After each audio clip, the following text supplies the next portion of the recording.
ಮಾಧ್ಯಮದ ಮಿತ್ರರೆಲ್ಲರಿಗೂ ನನ್ನ ನಮಸ್ಕಾರಗಳು. ನೀವೆಲ್ಲರೂ ಇಲ್ಲಿ ನಮ್ಮ ಏರ್ಪೋರ್ಟ್ ಏನು ಮೀಟಿಂಗ್ ನಡೀತಾ ಇದೆ ಈ ಸಂದರ್ಭದಲ್ಲಿ ಇಲ್ಲಿಗೆ ಆಗಮಿಸಿರುವುದು ನಿಜಕ್ಕೂ ಸಂತೋಷದ ವಿಷಯ. ನಿಮ್ಮೆಲ್ಲರಿಗೂ ನನ್ನ ಕೃತಜ್ಞತೆಗಳನ್ನು ಸಲ್ಲಿಸುತ್ತಾ ಇವತ್ತು ನಮಗೆ ಭಾಳ ಸಂತೋಷದಿಂದ ಒಂದು ಘೋಷಣೆ ಮಾಡೋಕ್ಕೆ ಒಂದು ಅವಕಾಶ ಸಿಕ್ಕಿದೆ. ನಮ್ಮ ಕಚೇರಿ ಇರ್ಬೋದು, ಸಾಮಾಜಿಕ ಜಾಲತಾಣ ಇರ್ಬೋದು, ಅನೇಕ ಏನು ನಮ್ಮ MP ಸಂಪರ್ಕ ಮಾಡುವಂಥದ್ದು ಏನೇನು ಸೌಲಭ್ಯಗಳಿದ್ದಾವೆ ಎಲ್ಲದರಲ್ಲೂ ಸಹ ಎಲ್ಲಕ್ಕಿಂತ ಹೆಚ್ಚು ಒಂದು ಅಹವಾಲುಗಳು ಬರೋದು ನಮ್ಮ ಏರ್ ಕನೆಕ್ಟಿವಿಟಿಯಲ್ಲಿ. ಅಂದರೆ ಇದು ಬೇರೆ ಬೇರೆ ನಗರಕ್ಕೆ ನಮ್ಮ ಮೈಸೂರಿಂದ ನೀವು ನಮ್ಮ ಏರ್ಪೋರ್ಟ್ ಮೂಲಕ ಸಂಪರ್ಕ ಮಾಡಬೇಕು ಅಂತ ಆದಷ್ಟು ಬೇಡಿಕೆಗಳು ಬರೋದು. ಈ ನಿಟ್ಟಿನಲ್ಲಿ ಇವತ್ತು ನಾವು ಸುಮಾರು 2 ವಾರ ಈ ಏರ್ ಕೇರಳ ಏನು ಒಂದು ಹೊಸ ಸ್ಟಾರ್ಟಪ್ ಏವಿಯೇಷನ್ ಕಂಪನಿ ಬಂದಿದೆ, ಅವ್ರ ಜೊತೆ ನಾವು ಸಂಪರ್ಕದಲ್ಲಿದ್ದೀವಿ. ಅವರು ಕೂಡ ಮೈಸೂರಲ್ಲಿ ಒಂದು ಬೇಸ್ ಆಫ್ ಆಪರೇಷನ್ಸ್ ಆಗಿ ಅವರು ಕೂಡ ಇದನ್ನ ಗುರುತಿಸಿದ್ದಾರೆ. ಇದು ಭಾಳ ಸಂತೋಷದ ವಿಷಯ. ಅವರು ಸಹ ಸುಮಾರು ಏನು ಮೇ ತಿಂಗಳಲ್ಲಿ ಅಥವಾ ಜೂನ್ ತಿಂಗಳಲ್ಲಿ ಸುಮಾರು 3 ಏರ್ಕ್ರಾಫ್ಟ್ಸನ್ನು ಖರೀದಿ ಮಾಡಿದ ನಂತರ ಮೈಸೂರಿಂದ ಅನೇಕ ಜಾಗಕ್ಕೆ ಏನು ಫ್ಲೈಟ್ ಕನೆಕ್ಟಿವಿಟಿ ಮಾಡೋ ದೃಷ್ಟಿಯಲ್ಲಿ ಈಗಾಗಲೇ ಭಾಳ ಸ್ಪಷ್ಟವಾಗಿ ಹೇಳಿದ್ದಾರೆ. ಮೈಸೂರಿಂದನೇ ಅವ್ರಿಗೆ ಕೆಲವು ಫ್ಲೈಟ್ಗಳು ಮಾಡುವಂಥದ್ದು ಅವರು ನಿರ್ಧಾರ ತಗೊಂಡಿದ್ದಾರೆ. ಇದು ಭಾಳ ಸಂತೋಷದ ವಿಷಯ. ನಮ್ಮ ಮೈಸೂರಿಂದ ಅನೇಕ ಜಾಗಕ್ಕೆ ಭಾಳ ಒಂದು ದೊಡ್ಡ ಡಿಮಾಂಡ್ ಇದೆ. ಗೋವಾ ಇರ್ಬೋದು, ಕೊಚ್ಚಿನ್ ಇರ್ಬೋದು, ಬಾಂಬೆ ಇರ್ಬೋದು, ಮತ್ತು ನಮ್ಮ ಬೆಳಗಾಂ ಇರ್ಬೋದು. ಈಗಾಗಲೇ ಚೆನ್ನೈ ಮತ್ತು ಹೈದರಾಬಾದ್ಗೆ ಸಂಪರ್ಕ ಇದೆ. ಆದ್ರೂ ಅದರಲ್ಲೂ ಕೂಡ ಫ್ಲೈಟ್ಗಳು ಯಾವಾಗಲೂ ಫುಲ್ಲೇನೆ. ಸೊ ಇದೆಲ್ಲನೂ ಕೂಡ ಪರಿಶೀಲನೆ ಮಾಡಿದ್ದಾರೆ. ಅವ್ರು ಏನು ಇನ್ನೊಂದು ಪುನರ್ ಪರಿಶೀಲನೆ ಮಾಡಿದ ನಂತರ ಇದೆಲ್ಲನೂ ಕೂಡ ಇವತ್ತಿನ ಮೀಟಿಂಗಿನ ಕೆಲವು ಅವರ ಏನು ಡಿಮಾಂಡ್ಗಳಿತ್ತು, ಅವ್ರು ಏನೇನು ಸೌಲಭ್ಯಗಳಿದೆ ಮೈಸೂರು ಏರ್ಪೋರ್ಟಲ್ಲಿ ಎಲ್ಲ ತಿಳ್ಕೊಂಡಿದ್ದಾರೆ. ಅದರ ನಿರ್ಧಾರ ತಗೊಂಡಿದ ನಂತರ ಅವರು ಏನೇನು ರೂಟ್ಸ್ ಇದೆ ಅದು ಕೂಡ ಘೋಷಣೆ ಮಾಡ್ತಾರೆ. ಆದರೆ ಅವ್ರು ಹೇಳಿದ್ದಾರೆ ಮೈಸೂರಿಂದ ಏರ್ ಕನೆಕ್ಟಿವಿಟಿ ಕೊಡೋದು ಭಾಳ ಸ್ಪಷ್ಟವಾಗಿ ಹೇಳಿದ್ದಾರೆ. ಇದು ನಮಗೆಲ್ಲರಿಗೂ ಸಂತೋಷದ ವಿಷಯ.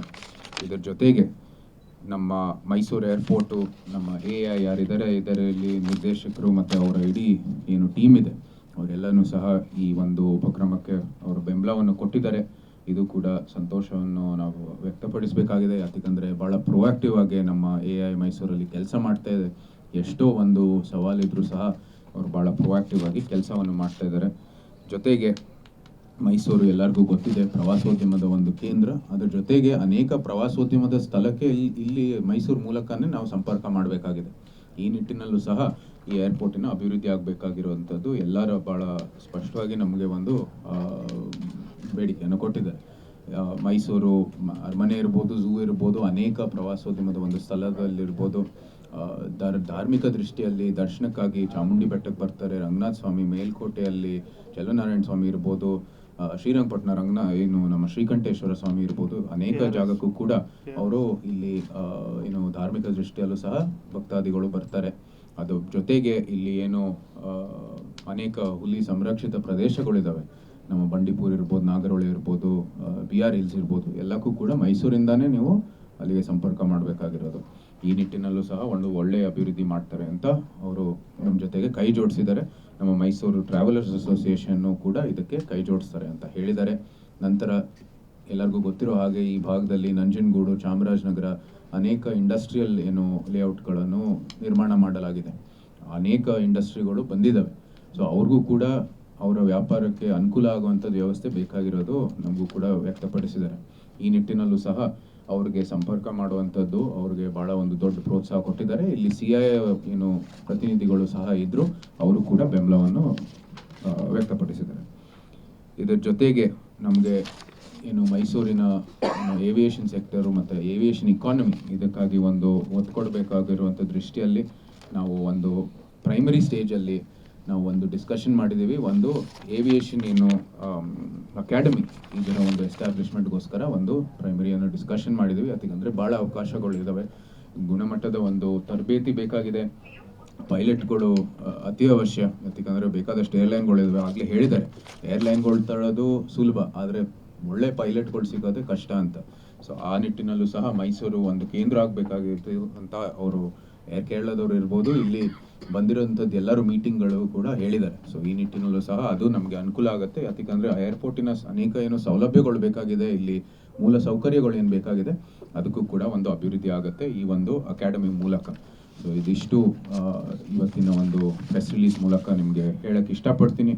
ಭಾಳ ಉತ್ಸಾಹದಿಂದ ಈ ಒಂದು ಪಾರ್ಟ್ನರ್ಶಿಪ್ಪನ್ನು ನಾವು ನೋಡ್ತಾ ಇದ್ದೀವಿ. ಮುಂಬರೋ ಏನು ವರ್ಷದಲ್ಲಿ ಏರ್ ಕೇರಳ ಇರ್ಬೋದು, ಅನೇಕ ಏನು ಸಂಸ್ಥೆಗಳು ಇರ್ಬೋದು, ಅವರೆಲ್ಲರ ಮೂಲಕ ನಮ್ಮ ಮೈಸೂರು ಅಭಿವೃದ್ಧಿ ಆಗಲಿ ಮತ್ತು ಏನು ಏರ್ ಕನೆಕ್ಟಿವಿಟಿ ಹೆಚ್ಚಾಗಲಿ ಅಂತ ನಾವೆಲ್ಲರೂ ಆಶಿಸುತ್ತೇವೆ. ಜೊತೆಗೆ ನಮ್ಮ ಏರ್ಪೋರ್ಟಿನ ಅಭಿವೃದ್ಧಿ ಏನು ಫೇಸ್ 1 ಅಭಿವೃದ್ಧಿ ನಡೀತಾ ಇದೆ, ಅದು ಕೂಡ ಆದಷ್ಟು ವೇಗವಾಗಿ ನಡೀತಾ ಇದೆ. ಸ್ಪೆಷಲ್ DC ಅವರು ಕ್ಲಿಯರೆನ್ಸ್ ಕೊಟ್ಟಿದ್ದಾರೆ 45 ಎಕರೆಗಾಗಿ. ಅದರದ್ದು ಇಲ್ಲಿ ರಾಜ್ಯ ಸರ್ಕಾರದಿಂದ ನಾವು ಕೂಡ ಒತ್ತಾಯಿಸ್ತೀವಿ, ಆದಷ್ಟು ವೇಗವಾಗಿ ಅದಕ್ಕೆ ಹಣ ಕೊಟ್ಟು ಆ ಒಂದು ಅಕ್ವಿಸಿಷನ್ ಪ್ರೋಸೆಸ್ ಮುಗಿಸಿ ಅಂತ. ನಂತರ 3 ಬಾಕ್ಸ್ ಟನಲ್ಗಳಿದ್ದಾವೆ, ಆ 3 ಇರಿಗೇಷನ್ ಕೆನಲ್ಗಳಿದ್ದಾವೆ. ಅದೇ ಹೊಸ ರನ್ವೇ ನಿರ್ಮಾಣ ಮಾಡೋ ಜಾಗದಲ್ಲಿ ಅದು ಬಾಕ್ಸ್ ಟನಲ್ ಮೂಲಕ ಎಲ್ಲಾನು ಅಂದರೆ ರನ್ವೇ ಕೆಳಗೆ ಇದು ಅಭಿವೃದ್ಧಿಯನ್ನು ಮಾಡಬೇಕಾಗಿದೆ. ಜೊತೆಗೆ ನಮ್ಮ NHAI ಆಗಲೇ ಅವರ ಅಪ್ರೂವಲ್ ಕಳಿಸಿದ್ದಾರೆ AIಗೆ, ಅವರು ಆದಷ್ಟು ಬೇಗ ಅದನ್ನು ಕೂಡ ಅಪ್ರೂವಲ್ ಕೊಡ್ತಾರೆ. ಏನು ನಮ್ಮ ನಂಜನಗೂಡು ಸಂಪರ್ಕ ಮಾಡಿ ನಂತರ ಇದು ಕೇರಳಗೆ ಸಂಪರ್ಕ ಮಾಡೋ ರಸ್ತೆನ ಅದಕ್ಕೆ ಶಿಫ್ಟ್ ಮಾಡೋದಕ್ಕೆ, ಮತ್ತು ನಂತರ ಇಲ್ಲಿ ಏನು ನಮ್ಮ ರೈಲ್ವೆ ಲೈನ್ ಇದೆ ಹಿಂದೆ, ಅದಕ್ಕೂ ಕೂಡ ಸೂಕ್ತವಾದ ಅಭಿವೃದ್ಧಿ ಮಾಡಲಿಕ್ಕೆ ಮತ್ತು ಅದಕ್ಕೆ ಎಲೆಕ್ಟ್ರಿಫಿಕೇಶನ್ ಮಾಡೋಕ್ಕೂ ಕೂಡ ಮಿನಿಸ್ಟ್ರಿ ಟು ಮಿನಿಸ್ಟ್ರಿ ಸಂಪರ್ಕ ಮಾಡೋದಕ್ಕೆ ನಾವು ಮುಂದುವರಿತಾ ಇದ್ದೀವಿ. KPTCL ಲೈನು ಕೂಡ ಶಿಫ್ಟ್ ಮಾಡಬೇಕಾಗಿದೆ. ನಾವು high tension low tension wire ಅದರದ್ದು ಕೂಡ ನಾವು ಚರ್ಚೆ ಮಾಡ್ತಾ ಇದ್ದೀವಿ ರಾಜ್ಯ ಸರ್ಕಾರದ. ಆದಷ್ಟು ವೇಗವಾಗಿ ಈ ಕ್ಲಿಯರೆನ್ಸಸ್ಗಳೆಲ್ಲ ನೀವು ಕೊಟ್ಟರೆ ನಾವು AIಗೆ ಹ್ಯಾಂಡ್ ಓವರ್ ಮಾಡಿ ಫೇಸ್ 1 ಏನು ರನ್ವೇ ವಿಸ್ತರಣೆ ಇದೆ ಆ ಕೆಲಸನೂ ಕೂಡ ನಾವು ಮಾಡ್ತೀವಿ ಅಂತ.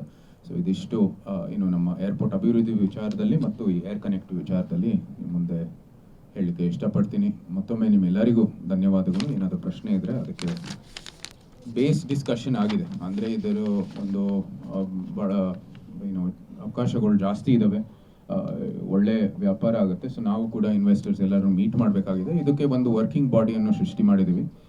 ಸಂಪರ್ಕ ಮೂಲಕ ನಾವು ಯಾರ್ಯಾರು ಇದರಲ್ಲಿ ಆಸಕ್ತಿಯನ್ನು ವ್ಯಕ್ತಪಡಿಸುತ್ತಾರೆ ಅವ್ರನ್ನ ಅಪ್ರೋಚ್ ಮಾಡಿ ಇಲ್ಲಿ ಮೈಸೂರಲ್ಲೇ ಅದನ್ನ ಸೆಟಪ್ ಮಾಡಲಿಕ್ಕೆ ನಾವು ಪ್ರಯತ್ನ ಮಾಡ್ತೀವಿ.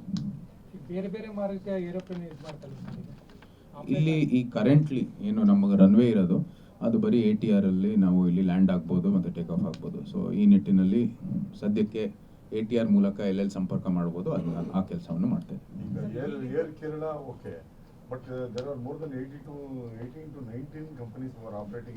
ಸತ್ಯ, ಅವರೆಲ್ಲರನ್ನೂ ಕೂಡ ನಾವು ಎಲ್ಲರನ್ನು ಇಂಡಿಗೋಯಿಂದ ಹಿಡಿದು ನಮ್ಮ ಏರ್ ಕೇರಳವರೆಗೂ ಎಲ್ಲರಿಗೂ ಕೂಡ ಸಂಪರ್ಕ ಮಾಡ್ತಾ ಇದೀವಿ.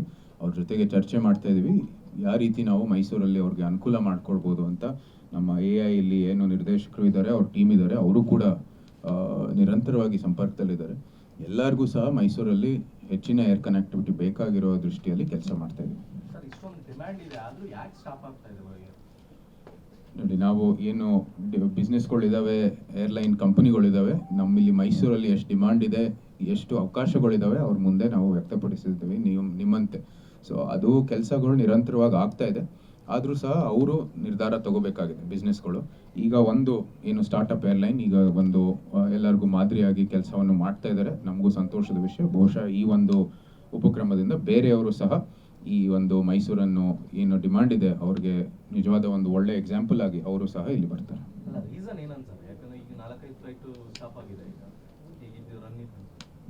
ಕಾರಣಾಂತರದಿಂದ ಆಗಿರ್ಬೋದು, ಆದರೆ ನಾವು ಮುಂದೆ ನೋಡ್ತಾ ಇದ್ದೀವಿ ಭವಿಷ್ಯದಲ್ಲಿ ಈ ಒಂದು ಏರ್ ಕನೆಕ್ಟಿವಿಟಿಗಾಗಿ ನಾವು ಒಂದು ಒಳ್ಳೆ ಒತ್ತನ್ನು ಕೊಡ್ತೇವೆ. ಇದು ಮೇ ತಿಂಗಳಲ್ಲಿ ಅವರು ಏನು 3 ಫ್ಲೈಟ್ ಅನ್ನು ಖರೀದಿ ಮಾಡಿದ ನಂತರ ಅದು ಶುರು ಮಾಡ್ತಾರೆ. ನಂತರ by year end they will have 6 flights ಅಂತ ಹೇಳಿದ್ದಾರೆ. ಸೊ ಎಲ್ಲಕ್ಕೂ ಕೂಡ ಮೈಸೂರಿಗೆ ಅನುಕೂಲ ಆಗೋಂಗೆ, ಮತ್ತು ಅಫ್ಕೋರ್ಸ್ ಕೇರಳದಿಂದ ಬೇಸ್ ಆಗಿರುವಂಥದ್ದು ಅವರ ಕಂಪನಿ, ಅಲ್ಲಿಗೂ ಕೂಡ ಸಂಪರ್ಕ ಮಾಡೋ ನಿಟ್ಟಿನಲ್ಲಿ ಅವರು ಕೆಲಸ ಮಾಡ್ತಾರೆ. ನಮಸ್ಕಾರ, ಕರ್ನಾಟಕ ಪ್ರೈಮ್ ಟೈಮ್ಗೆ ಸ್ವಾಗತ. ನಾನು ಜಯಪ್ರಕಾಶ್ ಶೆಟ್ಟಿ. ಇಡೀ ಕರ್ನಾಡು ಇವತ್ತು ರೆಬೆಲ್ ಆಗಿ ನಿಂತಿದೆ. ಈ ಹಗರಣಗಳನ್ನು ಸದನದಲ್ಲಿ ಪ್ರಸ್ತಾಪ ಮಾಡಲು ಕೂಡ ಕಾಂಗ್ರೆಸ್ ಹಿಂದೇಟು ಹಾಕಿದ್ದೇಕೆ? ನಿಮ್ಗೆ ಸಂಬಳ ಅದಕ್ಕೆ, ನಿಮಗೆ ವಾಹನ ಅದಕ್ಕೆ, ನಿಮಗೆ ವೆಪನ್ ಅದಕ್ಕೆ, ನೀವು ಅದನ್ನು ಸೆರೆ ಹಿಡಬೇಕಾಗಿತ್ತು. ನೀವು ವಿದ್ಯುತ್ ಬರ ಇದೆ ಅಂತ ಹೇಳ್ತಾ ಇದ್ದೀರಿ, ಎಲ್ಲಿ ಬರ ಇದೆ ನೀವು ಹೇಳಬೇಕು. ಪಾಕಿಸ್ತಾನ್ ಆಕ್ಯುಪೈಡ್ ಕಾಶ್ಮೀರ್ ಅದು ಎಂದೆಂದಿಗೂ ನಮ್ಮದು. 40 ಮೆಷಿನ್ಗಳು ತಂದಿತ್ತು ನೋಟ್ ಎಣಿಸುವುದಕ್ಕೆ, ಅದೇ ಹಾಳಾಯಿತು. ಮಥುರಾದ ಗಲಾಟೆ ಇದೆಯಲ್ಲ, ಅದು ಸ್ಥಳೀಯವಾಗಿ ಕೂತು ಪರಿಹರಿಸಬಹುದಾದಂಥ ಕಾನೂನಿದೆ. ಗ್ಯಾರಂಟಿ ಯೋಜನೆಯಿಂದ ನಷ್ಟ ಆಗಿದೆ, ಲಾಭ ಆಗಿದೆ, ದಯವಿಟ್ಟು ಹೇಳಿ. Dawood Ibrahim most wanted criminal ಯಾವಾಗಾದ ಅಂದರೆ ಇಲ್ಲಿ ತನಕ ಭಾರತ ದೇಶದಲ್ಲಿ ಓರ್ವ ದಲಿತ ಪ್ರಧಾನಿಯಾದಂಥ ಇತಿಹಾಸವೇ ಇಲ್ಲ.